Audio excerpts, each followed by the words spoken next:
होली खिलाते हैं। होली में मोटे मोटे ढूंढ जलाए जाते हैं।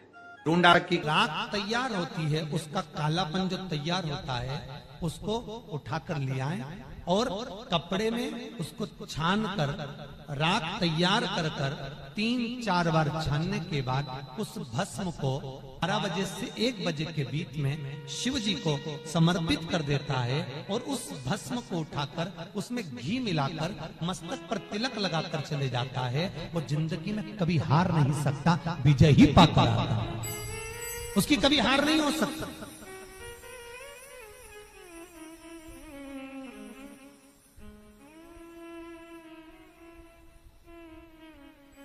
वो कभी हार नहीं सकता। शिव महापुराण की कथा कहती है वो भस्म विजयता को प्रदान करती है। आपको किसी से नहीं करना, किसी के हाथ नहीं जोड़ना, केवल वो भस्म का तिलक लगाता है जिससे आपका काम निकालना है उसके सामने पहुंच जाएगा, आपको सुख का अनुभव हो जाएगा, कार्य सिद्ध। तो भस्म इतनी प्रबल होती है। शरीर में बहुत बड़ा रोग हो गया, छूटने को तैयार नहीं है, बड़े बड़े इलाज करवा लिए, बहुत दिखा लिया, बहुत सब दूर इलाज करवाया, सब दूर दिखाया, पर मिटने को तैयार नहीं है। तो फिर अबीर का प्रयोग, एक चावल का दाना, एक श्वेत पुष्प और अबीर भगवान शंकर को समर्पित कर धीरे धीरे धीरे धीरे शरीर का रोग अपने आप समाप्त होना प्रारंभ हो जाए। पूरी कहानी गलत बताई। अगर दुनिया के लोग सही कहानी बताते तो भतीजा और बुआ का संबंध खराब नहीं होता। कहानी गलत थी ना। लोगों ने कहा, हिरण्यकशिपु ने अपनी बहन से कहा, बहन तू अपने भतीजे को गोदी में रखकर बैठ जा और चादर ओढ़कर बैठ जाना, तू बच जाएगी, तेरा भतीजा जल जाएगा। तो बुआ भतीजे को जलाने के लिए गोदी में लेकर बैठी। बोलो सही है कि गलत है? लोगों ने कहानी गलत बताई। होली का लोगों ने कहा उसने अपने भतीजे को जलाया। पहले तो होलिका का नाम तो निकालो कि होलिका का नाम क्या है। कथा वालों ने कह दिया हिरण्यकशिपु की बहन थी होलिका, वो अपने भतीजी प्रहलाद को गोदी में लेकर बैठ गई। वो प्रहलाद को हाथी के पांव के नीचे डाला, खोलते तेल में डाला, अग्नि में डाला, इसमें डाला, उसमें डाला, नहीं मरा। आखिरी में अपनी बहन से कहा होलिका तो अपने भतीजे को गोदी में लेकर बैठ जा। पहले उस होलिका का असली नाम तो लाओ, जिस होलिका का नाम विष्णु पुराण में ढूंढा लिखा है। क्या नाम लिखा है? ढूंढा। होलिका का असली नाम लिखा है विष्णु पुराण में ढूंढा। इसलिए आज भी होली में लकड़ी नहीं जलाई जाती, मोटे मोटे ढूंढ जलाए जाते हैं, क्योंकि उसका नाम ढूंढा है। और ढूंढा बैठी अग्नि में, भतीजे को गोदी में लेकर बैठ गई। उसके पास में एक ब्रह्मा जी की चादर थी जिसको ओढ़ कर बैठ जाती थी तो आगी में जल नहीं सकती थी। ढूंढा ने देखा चारों तरफ से आगी लग गई, मेरा भतीजा जल जाएगा। तो बुआ को लगा मेरा भतीजा जल जाएगा। बुआ वो होती है जो दुआ देती है, बुआ कभी बद्दुआ नहीं देती है। और ढूंढा ने अपनी चादर को उतारा, आगी चारों तरफ से लग गई। बुआ को लगा मेरा भतीजा जल जाएगा, तो अपनी चादर उतार कर अपने भतीजे पे डाल दी और बुआ खुद जल गई, पर अपने भतीजे को नहीं जलने दिया। ये कथा है, पर लोगों ने उसको पूरी पलट दिया, पूरा पलट दिया। बुआ कब जलाई अपने भतीजे को? होली का क्रम 13 तारीख को शायद होली जलेगी, 14 तारीख को गुरंडी रहती है, होली खिलाती है। पिछले वर्ष थोड़ा सा होली का क्रम रहा, तो अब की बार सब जगह की होली में ना जाते हुए केवल एक होली, वो भी सीहोर की, वो 15 तारीख को महादेव की होली, मार्च को महादेव की होली। अपने शिवालयों में शंकर जी शिव मंदिर के अंदर चंदन का जल 1 लोटा अवश्य चढ़ाएं। महादेव की होली अवश्य मनाएं। होली आ रही है, लगी नहीं रिया की होली जैसा है। दिवाली आती है तो लगता ही नहीं कि दिवाली जैसा है। राखी आती तो लगता ही नहीं राखी जैसा है। सारे त्योहार फीके हो गए गुरुजी। हमने कहा त्योहार फीके नहीं हुए, त्योहार का कलर फीका नहीं हुआ, त्योहार का रंग फीका नहीं हुआ है। बस त्योहार वही है, गुलाल वही है, मिठाई वही है, गुजिया पपड़िया वही है, खुरमे चकरी वही है, पपड़िया वही है, गुजिया वही है, इंसान वही है। बस बाजार में से जो रौनक समाप्त नहीं हुई है, रौनक आपके भीतर की समाप्त हो गई। आपके भीतर इतनी ईर्ष्या भराती गई, इतनी ईर्ष्या भराती गई, इतनी ईर्ष्या भराती गई कि वो ईर्ष्या के कारण, उस अहंकार के कारण, उस अहम के कारण तुम एक दूसरे से मिलना पसंद नहीं कर पाते। पहले के लोग कहते थे हमारे यहाँ जब होली होती थी इतने लोग आते थे, मिलने जाते थे, गुलाल लेकर जाते थे। आजकल तो कोई दिखता नहीं है। कारण केवल इतना सा है, तुम्हारा अहंकार, तुम्हारा ईगो, तुम्हारा अभिमान तुम्हें अपने घर से बाहर नहीं निकालता। तुम घर से बाहर नहीं निकलते अपने अहंकार के कारण, अपनी काया के कारण, अपनी अभिमत्ता के कारण आप दूसरे से मिलना पसंद नहीं करते। जरा सा कोई ने कलर लगाया तुम्हें क्रोध आ गया, जरा सा किसी ने गुलाल लगाया तुम्हें गुस्सा आ गया, जरा सा कोई आया भाभी जी भैया जी करके गुलाल लगा गया, तुम न न न न न न no no no no no, कहां जाओ? इतने वीआईपी हो गए, इतने वीआईपी हो गए, इतने वीआईपी हो गए कि अपने त्योहारों से भी दूर हो गए। मेरा निवेदन है, होली का त्योहार आ रहा है,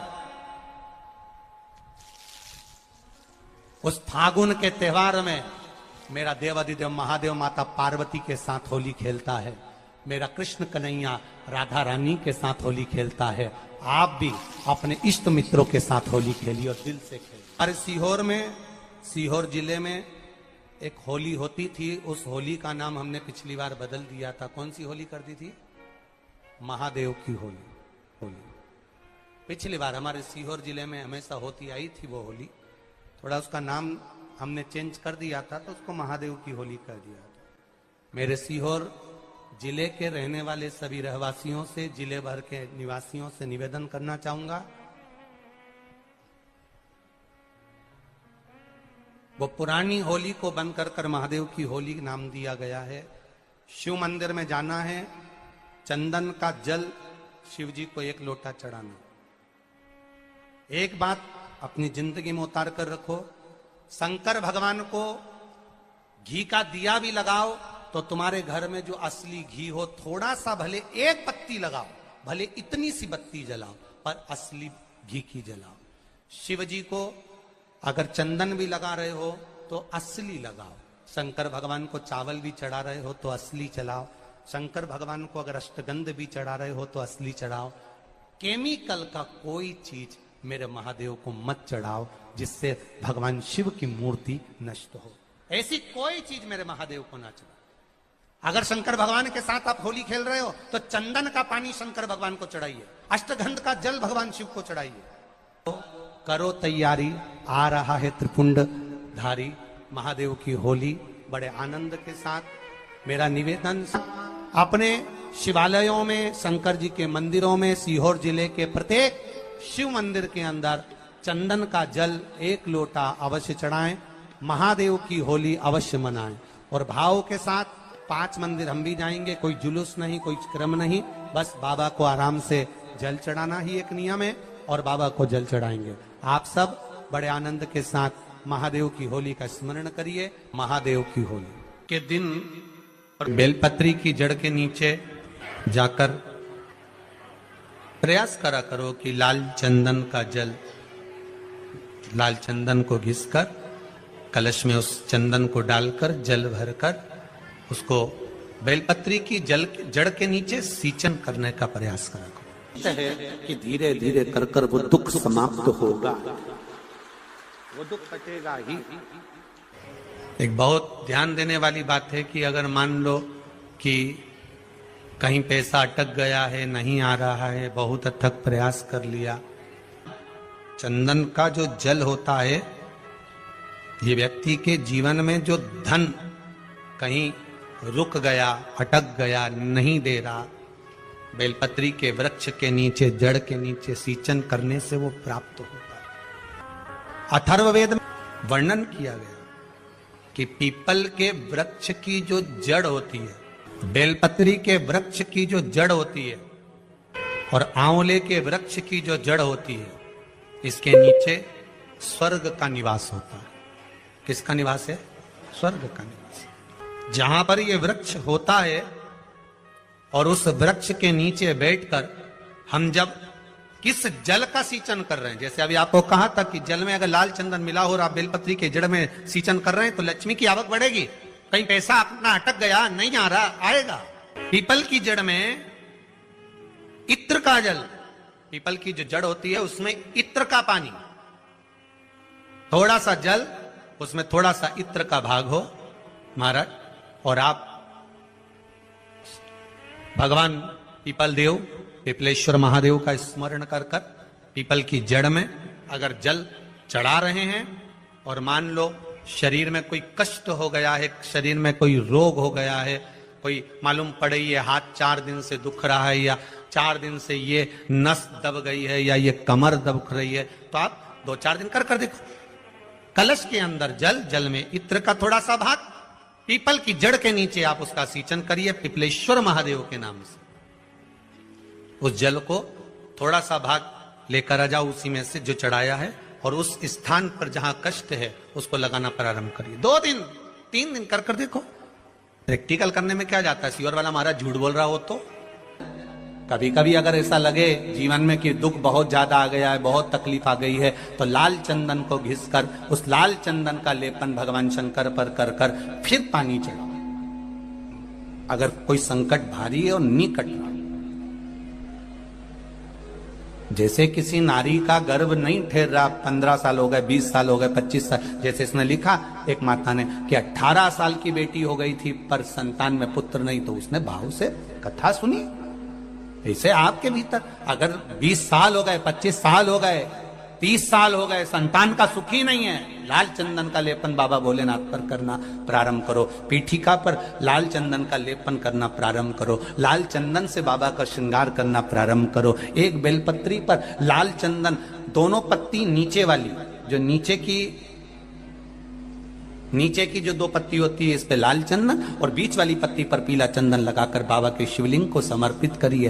बाबा से प्रार्थना करिए, रोज प्रार्थना करो। परंतु एक बात का स्मरण रहे, 25 साल हो गए, 20 साल हो गए, 30 साल हो गए, संतान नहीं, तो पहले जल से अभिषेक कराना, अभिषेक कराकर उस जल का आचमन करने के बाद हाथ को खासा करना, धोना, उसके बाद में फिर वापिस बाबा का स्नान कराओ, फिर चंदन का लेपन कराओ, फिर 1 लोटा जल चढ़ाकर बाबा का स्नान कराओ। बाबा का बड़ा सुंदर भाव से लाल चंदन से जो अभिषेक करता है, बाबा को लेपन कर कर फिर जल चढ़ समर्पित करता है, निश्चित है उसकी गोदी मेरा देव अधिदेव महादेव जरूर भरता है। ये निश्चितता है।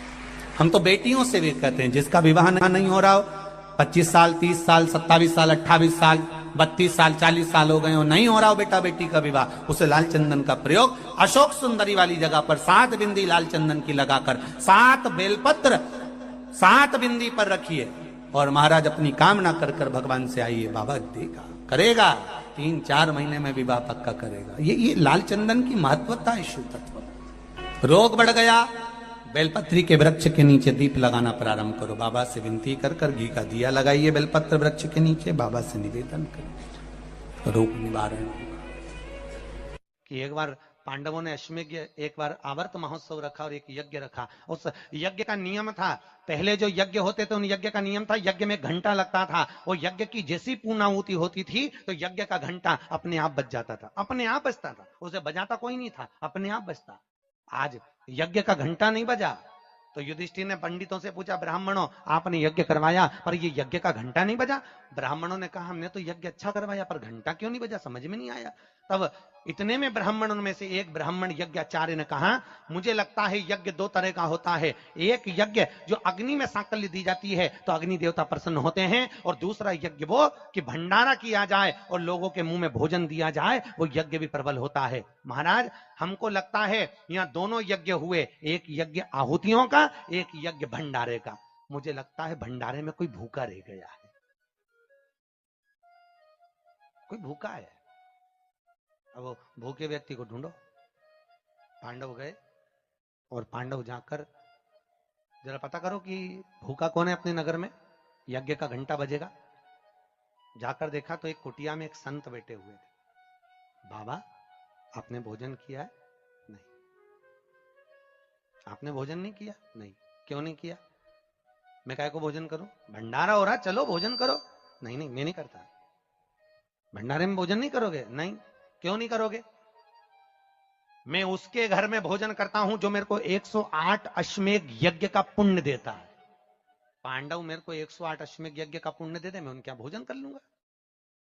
अब पांडवों ने सोचा अपनी जिंदगी में पहला तो अश्वमेध यज्ञ कर रहा है और 108 अश्वमेध यज्ञ तो हमने कभी जिंदगी में नहीं करे, तो हम इसको पुण्य कहां से दे बाबा को।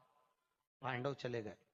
द्रौपदी ने पूछा कोई मिला? हाँ एक संत मिला है, पर 108 अश्वमेध यज्ञ का पुण्य मांग रहा है। द्रौपदी ने कहा चलो मैं लेके आती हूं उस बाबा को। द्रौपदी गई, रथ लाया गया। द्रौपदी ने कहा रथ में बैठकर नहीं जाऊंगी, पैदल जाऊंगी।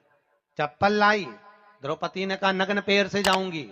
नंगे पैर द्रौपदी उस संत के दरवाजे पर पहुंच गई। बाबा चलो हमारे यहाँ यज्ञ हुआ है, भंडारे का भोजन करना। बाबा कहते हैं द्रौपदी तुझे मालूम नहीं, मुझे 108 अश्वमेध यज्ञ का पुण्य दे दे,